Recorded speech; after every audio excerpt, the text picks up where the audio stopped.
இருக்காரத்தா. என்னத்தை பற்றி சொல்ல போகிறீங்க? ஹாய், உங்களுக்கு இனிமையான ஒரு டிப்ஸ் சொல்ல போகிறேன். இப்போ நீங்கள் இட்லி, தோசை, பூரி, பொங்கல் சாப்பிட்றத விட ராய்க்களி சாப்பிட்டிங்கன்னா நல்லா உடலுக்கு நல்லது, வலிமையானது. அதுக்கு வந்து பார்த்தீங்கன்னா இது பன்னரக்கறி. இந்த செடிக்கு பேர் பன்னரக்கறி. பார்த்தீங்களா, பூவெல்லாம் இருக்குதா? அதாவது ரக்கரிங்கிறத விட கீரை. பண்ணைக்கீரை இது பச்சை மிளகா போட்டு உப்பு போட்டு வேக வச்சு கடைஞ்சி அப்படியே ராய்க்களி கிண்டி சாப்பிட்டிங்கன்னா உடம்புக்கு நல்லது, ஆரோக்கியமாகவும் இருப்பீங்க, நல்லா இருப்பீங்க. அதாவது 100 வயசு இருக்கிறவிய 120 வருஷம் இருப்பீங்க. இருப்பங்காத்தா. இப்போ ஆறுங்காத்தா ராய்க்களி சாப்பிட்றாங்க. நீங்கள் வேற. நீங்கள் தோசை, இட்லி, பூரி 2 சாப்பிட்றதுக்கு இது ஒரு களி, ஒரு உருண்டை. இந்த ராய்க்களி ரக்கரி இலைய கடைஞ்சி பச்சை மிளகா உப்பு போட்டு கடைஞ்சி சாப்பிட்டிங்கன்னா அத்தான சத்து உங்களுக்கு உடம்புல. அப்படிங்களா? ஆமாம், இது வேணால் ட்ரை பண்ணி பாருங்கள்.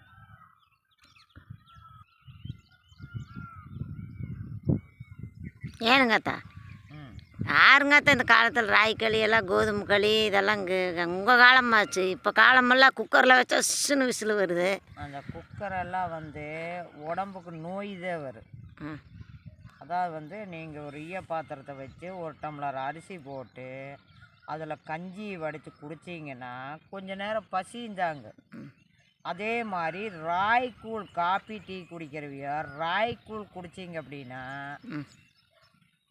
அதை விட உங்களுக்கு உடம்புக்கு சத்தான உணவு, மாத்திரை, மருந்து எடுக்க வேண்டியதில்லை. சத்தானதாங்கத்தா. வீட்டில் இருக்கிறவங்களாம் பண்ணலங்கிறனால தான் போய் ஆஸ்பத்திரி போகிறது, மாத்திரை, என்ன கொழுப்பு வருது, எனக்கு தலை வலிக்குது, கை வலிக்குது, கால் வலிக்குதுங்கிறீங்க. இதை சாப்பிட்டு வந்தீங்கன்னா, இது நீங்கள் பழைய காலத்து முறைக்கு நீங்கள் வந்தீங்கன்னா உங்களுக்கு எந்த வியாதியும் வராது. அதான் நீங்களாம் அந்த காலத்தில் கம்முன்னு இருந்தீங்க. இப்போ இந்த காலத்துக்காரெல்லாம் வேலைக்கு போகிறாங்க.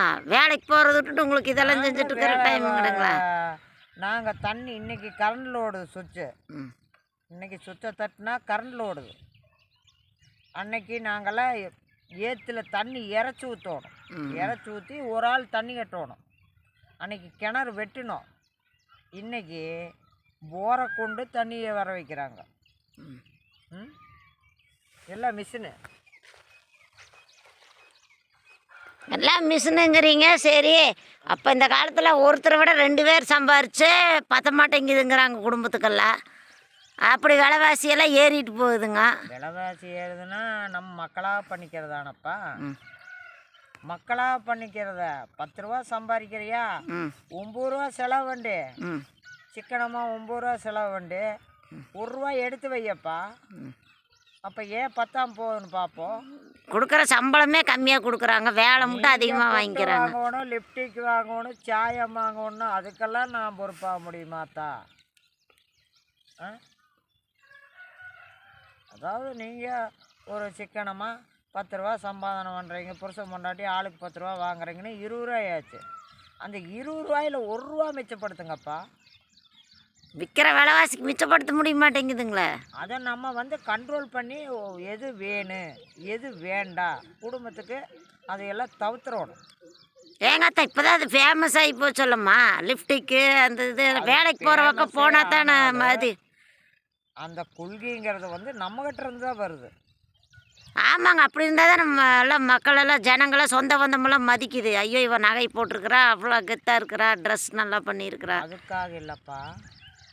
இப்போ வந்து நீங்கள் சோறு பொங்கறக்கு அன்னைக்கு 3 படி அரிசி 4 படி அரிசி போட்டு ஆக்கணும். தண்ணி கொண்டு வந்து சாப்பாடு செஞ்சோம். சேந்தி இடத்துல போய் சேந்தி எடுத்துகிட்டு வந்து 1 கிலோமீட்டருக்கு சேந்தி எடுத்துகிட்டு வந்து அன்னைக்கு கம்மஞ்சோறு, ராய்க்களி, சோளச்சோறுன்னு சாப்பிட்டு ஆரோக்கியமாக இருந்தோம். இன்றைக்கி 60 வயசு ஆச்சு. இன்றைக்கி இவ்வளோ திடமாக இருக்கிறன்னா அதுதான் காரணம். நோய் நொடி இல்லாமல் இருக்கணும்னா நீங்கள் இந்த பொங்கல், பூரி ஒரு நாள் ஆசைக்கு சாப்பிடுங்க. ஆனால் நீங்கள் வந்து இதையவே தொடர்ந்து பண்ணிகிட்டு இருந்தீங்கன்னா உங்களுக்கு ஆஸ்பத்திரி டாக்டருக்கு காசு ஓ கொடுக்கணும். சுகரு ப்ரெஷரு இதெல்லாம் வருங்களா? எல்லாமே வரும். ம் நீங்கள் சட்டியில் வடித்து அந்த கஞ்சி குடிங்க, எந்த சீக்கும் வராது. ம் ஒரு பச்சை வெங்காயத்தை கடித்து குடிங்க, எந்த சீக்கும் வராது. பழைய சோத்தை வச்சு குடிங்க, எந்த சீக்கும் வராது. இப்போ குக்கரில் உசுல் விட்டு சாப்பிட்றதுனால இடுப்பு வலி, முழங்கால் வலி, கைகால் வலி தாத்தா இந்த ஆட்டை மேய்ச்சிட்டே இந்த ட்ரிப்ஸ் சொல்லுது. ஆய் என்ற ஆடுகள் அக்கடை போயிரு. நாளைக்கு சந்திப்போம்.